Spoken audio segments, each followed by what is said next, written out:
Queridos amigos e amigas do canal do NEP Honório Abreu, é realmente um prazer tê-los novamente em minha companhia para darmos continuidade à leitura do A Caminho da Luz, ditado pelo Espírito de Emmanuel para o médium Francisco Cândido Xavier. Hoje estaremos finalizando o capítulo 19, As Cruzadas e o Fim da Idade Média. Que possamos aproveitar bem o nosso tempo. Renascimento. A esse tempo, opera-se um verdadeiro renascimento na vida intelectual dos povos mais evolvidos do mundo europeu. A universidade se constituía de 4 faculdades: teologia, medicina, direito e artes, reunindo milhares de inteligências ávidas de ensino, que seriam os grandes elementos de preparação do porvir. Rogério Bacon, franciscano inglês, notável por seus estudos e iniciativas, é um dos pontos culminantes dessa renascença espiritual. A Igreja, contudo, proibindo o exame e a livre opção, prejudicou este surto evolutivo, máxime no capítulo da medicina, que, desprezando a observação atenta de todos os fatos, se entregou à magia, com sérios prejuízos para as coletividades. Favorecida pela necessidade dos panoramas imponentes do culto externo da religião e pela fortuna particular, a arquitetura foi a mais cultivada de todas as artes, em vista das grandes e numerosas construções então em voga.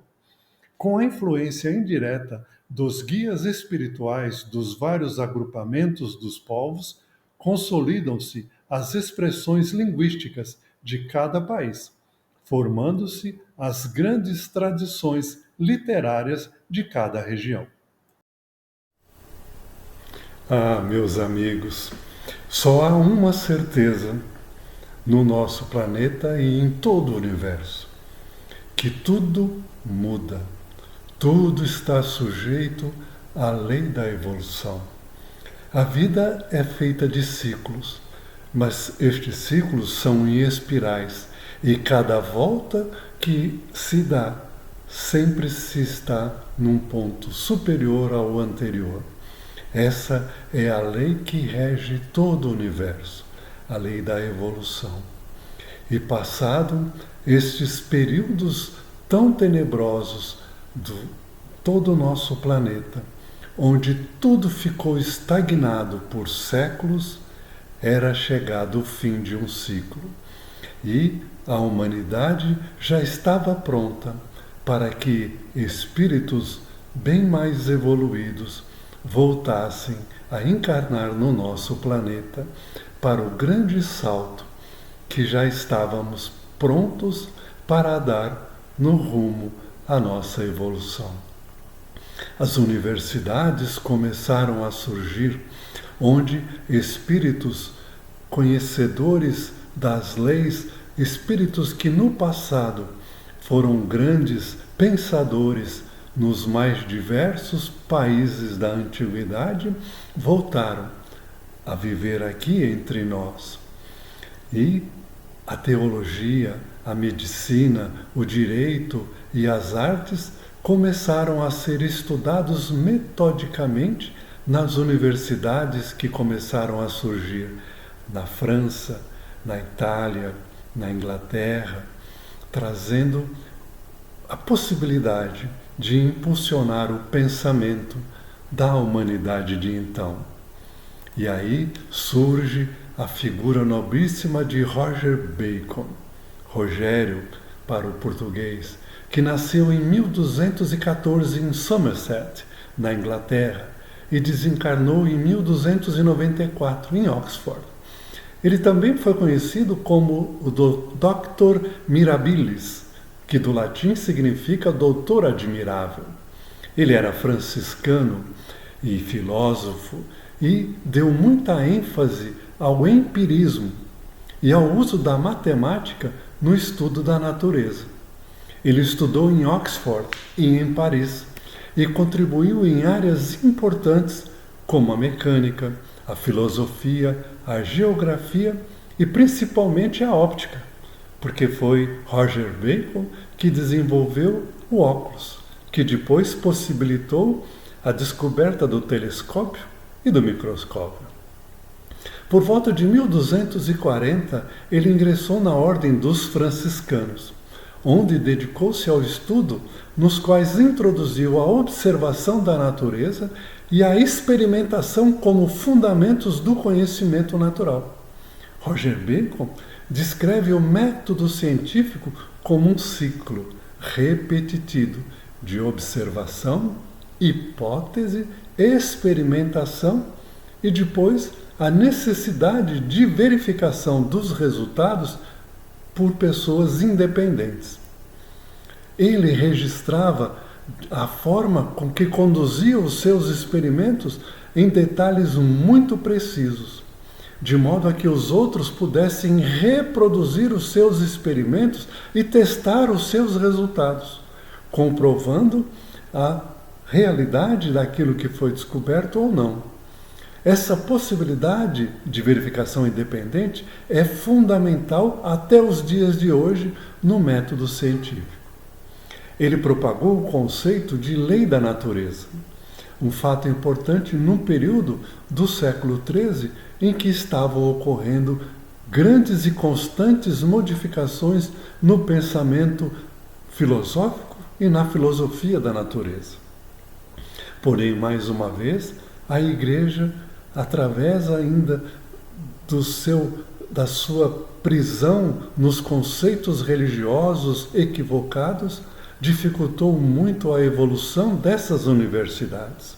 Na medicina, por exemplo, era proibido o estudo de cadáveres para poder descobrir a origem da morte, a causa das mortes e perceber como o fenômeno da doença ocorria no corpo humano, o que possibilitaria um grande avanço, fazendo com que a medicina se dirigisse mais para a magia, por coisas totalmente anticientíficas e, infelizmente, retardando muitas descobertas que seriam importantíssimas para a evolução da humanidade. Por outro lado, a construção de grandes igrejas, de grandes monumentos, de grandes prédios, possibilitou um grande avanço da arquitetura, fazendo com que essa arte se aliasse à matemática e a conceitos importantíssimos que possibilitou a grande evolução destas áreas. Por outro lado, o plano espiritual continuava atento e começou, através da lei de atração, a possibilitar a reencarnação de espíritos afins nos vários países, for consolidando as etnias, os povos, fazendo com que ali surgissem as bases para o crescimento da filosofia e para que grandes escritores começassem a se aglomerar em determinadas regiões, criando toda a tradição literária dos povos. Fim da Idade Medieval. Do plano invisível e em todos os tempos, os espíritos abnegados acompanharam a humanidade em seus dias de martírio e glorificação, lutando sempre pela paz e pelo bem de todas as criaturas. Referindo-nos de Encantilhão à nobre figura de Joana d'Arc, que cumpriu elevada missão adstrita aos princípios de justiça e de fraternidade na terra, e às guerras dolorosas que assinalaram o fim da Idade Medieval. Registramos aqui que, com as conquistas tenebrosas de Gengis Khan e de Tarmelão, e com a queda de Constantinopla em 1453, que ficou para sempre em poder dos turcos, verificava-se o término da época medieval. Uma nova era despontava para a humanidade terrestre, com a assistência contínua do Cristo, cujos olhos misericordiosos acompanham a evolução dos homens, lá dos arcanos do infinito. Durante a formação dos estados como conhecemos hoje da Europa, foi um período de muita turbulência, de muitas guerras, até que os territórios fossem bem demarcados, as fronteiras bem estabelecidas. E foi nesse cenário que surgiu a figura nobre de Joana d'Arc, que muitos do plano espiritual afirmam ser a última encarnação de Judas de Iscariotes, no seu papel de recuperação, estando a partir daí livre para seguir adiante sem o peso daquilo que foi cometido durante a passagem do Cristo pela Terra. E assim começou-se a determinar o final da Idade Medieval, principalmente após o surgimento dos mongols na figura de Gengis Khan, grande guerreiro, e depois, na continuação, com Tamerlão, que era turco-mongol e que consolidou todo aquele império que foi iniciado por Gengis Khan e que culminou com a queda da Constantinopla em 1453, fixando ali o final do último resquício do famoso Império Romano. Constantinopla era o último reduto ainda do antigo Império. E a partir daí, definitivamente, os historiadores marcam o final de todo o período medieval, sendo que o sol brilhava novamente, trazendo aquela esperança de um mundo melhor, de uma humanidade terrestre que saiu da obscuridade para finalmente brilhar fulgurantemente durante todo o período que estava por vir.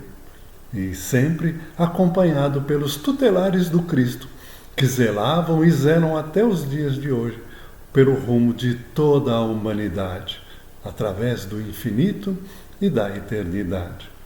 E assim nós terminamos este capítulo e aguardo a vocês todos para a continuidade na semana que vem.